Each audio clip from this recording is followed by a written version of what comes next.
Thank you for coming. My name's Jackie. My question, in the beginning of saying hello to us today, you talked about the party. And I'm a 30-something kid who grew up with crazy Trudeau parents. And the thing that I'm worried about and that I saw in the last election is the lack of unity in the party. And that concerns me. That we've lost our identity somewhere. And so my question to you would be, what are you going to do about that? How are you going to bring us back together? How are you going to bring people like me in their 30s that grew up with parents that taught me the principles and integrity of the Liberal Party and who we were? And we seem to be lost. And I need you to find us.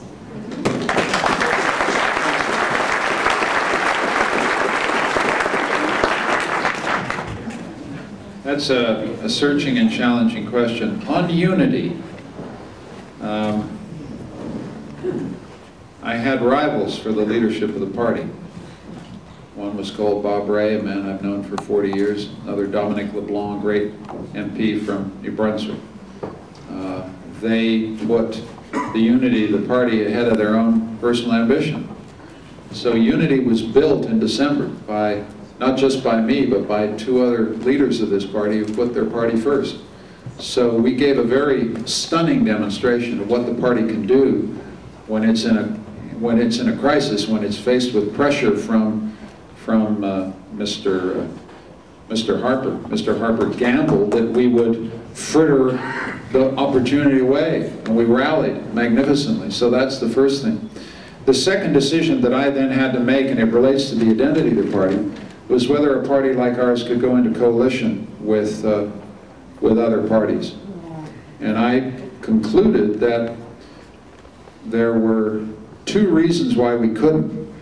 One related to the public interest, which is that we could not guarantee to the Canadian public the political stability that the country needs at a time of economic crisis. So on that basis, that was one reason.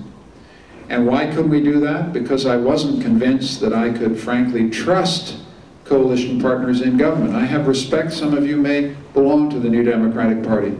And I know one thing about my country, which is the country has been made better by the contribution of the New Democratic Party in many occasions. We would not have Medicare. We would not have Medicare without the collaboration between Lester B. Pearson and Tommy Douglas, and every Canadian knows that. So I don't come to discussions with the NDP, although we are competitors, with a sense of hostility or enmity. I just felt with the particular situation I was dealing with that I wasn't convinced that I could run a stable and long-term government with them as coalition partners. I just have to say that frankly. It's not casting aspersions on them. The more easy thing was I felt it was very difficult for a Federalist Party. Here we get to identity. A Federalist Party, passionately committed to the national unity of our country, to be in a legislative or coalition with a party determined to break the country up. It just couldn't do it. And so you're looking at a rather rare phenomenon in Canadian politics, a politician who turned down the chance to be Prime Minister of his country. And I did so because I just felt it was not in the national interest of our people. That's just what it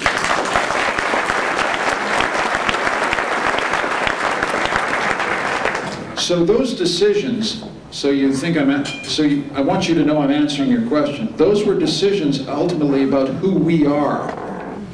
We are a party committed to the national unity of our country. So we can't make partnership agreements with a party committed to its breakup.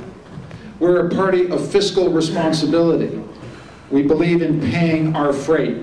This is a matter of ethics to me.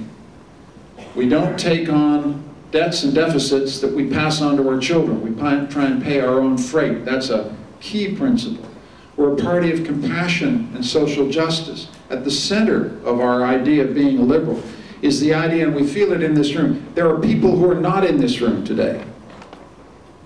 There are people out on the streets who are homeless. There are people who do not share the bright promise of Canadian life. Most of us do. But every liberal knows that there is someone out there in the cold and the rain. That is the key moral principle of liberalism. There is someone who is not in the room and must be in the room if we are to be one country and one great people.